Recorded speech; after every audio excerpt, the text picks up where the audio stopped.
Hello everyone, my name is Ian, you're watching Big Rock Moto, and thank you so much for tuning in today. Now tell me if you have all noticed this trend. At least here in the United States where I live, SUVs or sport utility vehicles have almost completely taken over the highways. You hardly see anybody buying small, low to the ground sedans anymore like they used to in the 80s and 90s and even the early 2000s. Now everybody's buying RAV4s or Range Rovers or Tahoes and things like that. Why? Well, a few reasons. One, they look rugged and they look cool. I think that's a big part of it. They're higher up so people can see through traffic better. They have cargo room, more cargo room, arguably, although that's not always true. That's a subject for another day. But people want the image of that. They want the ruggedness, they want to be higher up, and they want that utilitarian feeling that they get from an SUV and not from a sedan. So why am I talking about this on a motorcycle video? Well, I think something similar is kind of starting to happen or already has been happening in the motorcycle industry. So bikes like the Africa Twin, adventure bikes, seem to be becoming really mainstream, especially compared to bikes like this Honda Goldwing right here. So I just want to take a minute today to talk about this subject and get your guys' input and your guys' thoughts on this. I want this to be very interactive in the comments. I want to know what you all think. But I think that the reason that adventure bikes are starting to take over in the motorcycle world is very similar to the reason that SUVs have taken over in the car world. Now, the first thing we have to understand is a lot of people buy adventure bikes with the intention of never really going off-road, and I think that's perfectly fine. How many people who buy a Toyota RAV4 go off-road with it? You buy it to go get groceries because it's practical, you like the way it looks, and it fits within your budget. It makes sense. Why can't that be true for adventure bikes? So I don't think we should put a stigma or negativity towards people who don't, get their bikes dirty and take them off-road and pretend to be a rally racer. It's fine. Do whatever you want with your motorcycle. Buy it for the reasons you want and don't care about what other people think. That's my 2 cents anyway.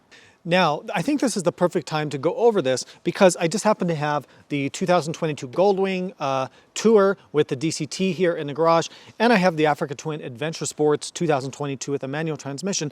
And I just thought, I've been riding both these bikes. I've been thinking about it a lot. This is a great time to compare some of the differences between these bikes and why you might choose one or the other. I think there's a lot of people who are migrating from sport touring or touring bikes more to the adventure bikes. You see a lot of people on GSs, you see a lot of people on Africa Twins and other adventure bikes.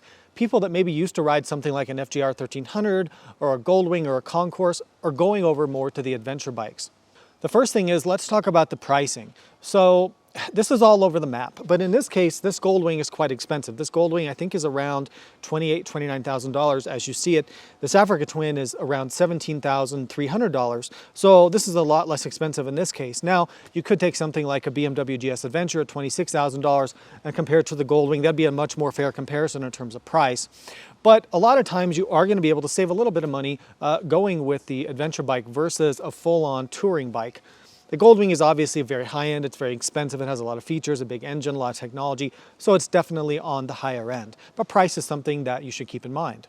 What about weight? So weight is a huge deal, and in general, adventure bikes, because of how they're built, they're going to be quite a bit lighter than touring bikes. So whether you look at the Goldwing, this comes in around 830 pounds, and I'll put the kilograms here. This Africa Twin, by comparison, comes in at around 530 pounds. So that's a 300-pound difference in weight. That's tremendous. Now the Goldwing carries this weight very well because it's the it's the opposed 6-cylinder engine with the weight down low, but still, this is 300 pounds less. So in general, adventure bikes are going to be quite a bit lighter than their touring or sport touring cousins. Let's talk about comfort. So comfort is very, very subjective. There's a few ups and downs to this on both sides. So something like an FJR, a Concourse, a Goldwing, a BMW RT, they have more wind protection because they have bigger fairings, they have the full fairing. They just have better wind protection, so if you ride in cold weather or wet weather, you're going to appreciate that if you like to be out of the wind. Adventure bikes have a lot less wind protection. They're still good, they're more than a naked bike, but you don't get that cocoon of like still air that you can ride in and kind of sip your espresso as you're going down the freeway. Not that I recommend doing that.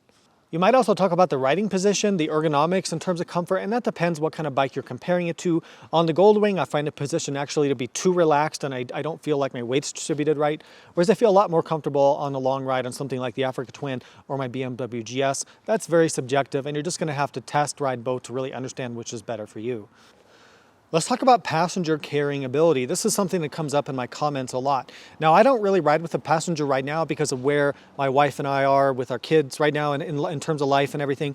But my wife did used to ride with me. And it is true that something like a Goldwing or an RT, especially when you have the top box on the back for the backrest, you have a lot more room for the passenger. The passenger feels a lot more, luxurious. You just have that feeling of space and you have the back support.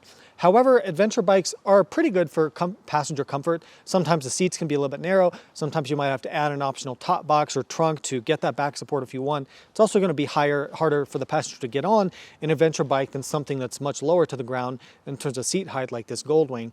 So this is a subjective thing you're going to have to compare.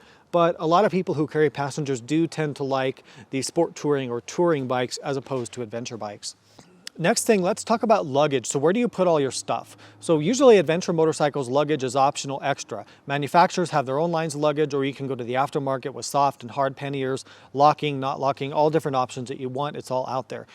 A lot of times the sport touring and touring bikes, whether it's an RT or a Goldwing like this, they're going to have either optional or standard integrated locking hard luggage, which is all integrated to the bike. In the case of this Goldwing, I can walk up to the bike, press a button on the key fob or press a button on the bags, everything unlocks and opens up. I get into my stuff, I can put it away, lock it. It's so simple, so easy. If you're commuting, if you're traveling, just throw your stuff in there. It's locked, it's weatherproof, don't have to worry about it. With an adventure bike, it's not going to be that simple. You're going to have to fumble with keys for each of the locks. If you get soft luggage and you really have no security at all. So it's a trade-off that you're just going to have to make. Let's talk about the technology. So the technology on adventure bikes has really caught up and is just as good as the touring and sport touring bikes. So even if we compare these two bikes from Honda, the same manufacturer, they both have big TFT dashes. The Africa Twin has a touchscreen. The Honda has a touchscreen too, but they both have Android Auto and Apple CarPlay, so you can do all your apps and your navigation through the screen, which is absolutely awesome. I think Honda is very smart to do that. Suspension, electronic suspension, both these bikes have that. So technology, it's going to be a tie. You could go either way on that. Adventure bikes have really gotten very good with their technology. Let's talk about versatility. So this is the area where adventure bikes just absolutely murder something like a Goldwing or another sport touring or touring bike. So with an adventure bike, you can go off-road, right? Now, it's not to say you can't take a Goldwing or an FJR or a Concourse down a dirt road, and I certainly have done that in my riding career, but it's not very comfortable. It's not something you really enjoy doing. But you can really rip around the dirt if you want to, or maybe you just want to go to the campground, but you can do all that with an adventure bike. Gravel roads, dirt roads, if you just want to take the scenic route, you don't have to worry about that. They're made to handle that. So you get that versatility with the adventure bikes, and I think that's a huge part of the reason, also along with the more rugged image, that people are really starting to go with the adventure bikes as a mainstream option compared to the more limited scope of riding that you can do with, a touring or a sport touring bike. Now, the last thing I want to talk about is the seat height. So this is a huge problem that adventure bikes have. The reason that adventure bikes are so tall and make a lot of people uncomfortable that they can't reach the ground evenly on both sides, unless you're like over 6 foot tall, you're really tall, right? Is because they have to put on long travel suspension to absorb, off-road terrain. They have to maintain high ground clearance to go over off-road obstacles. So when all that just pushes that seat way, way up there. So this Africa Twin is around 34-inch seat height, which is comfortable for me, but I'm almost 6 feet tall. And I'll put the centimeters here. Now on the Goldwing, it's a dramatically lower seat, and you can even see this from the pictures of the video, but this is like 28 or 29 inch seat height. So you can sit up on the Goldwing and you're right down on the ground. So even if you're like much shorter than me, and that's just something important to you, you're gonna be much closer to the ground on the Goldwing. Now, not all touring bikes are that low. You're gonna have to look at what exact bike you're looking at. But typically they're going to be lower to the ground, easier to get flat, both your feet flat on the ground in terms, or as opposed to an adventure bike. So I'm really, really curious to know what all of you think. Like, I don't have an answer to this. This is not a video where I say, oh, this is the winner, this is better. I don't have that sort of answer because it depends on what you like. But I do see in the industry a trend in the past 10 or 20 years towards the adventure bikes. When I started riding a lot when I was like in my teens, when I first got my license, one of my first bikes was a KLR 650. Back then, we didn't have Africa Twins, at least not here in the US. We didn't have, we didn't even have the V-Strom back then. It hadn't even come out yet. So we had very few choices.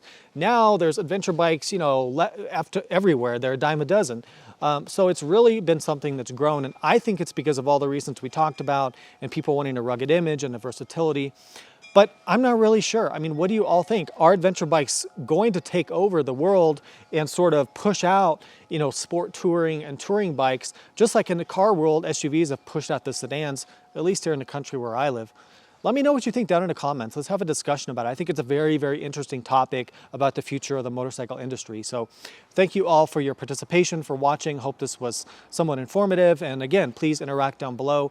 Other than that, thanks for watching, ride safe, and I'll see you out there.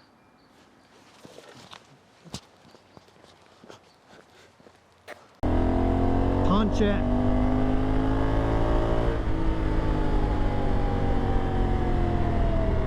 See, when I'm hard on the brakes there, it just upsets the whole bike kind of coming into the corner and it throws me off. You get used to it, but it's not ideal. And then in terms of the overall braking,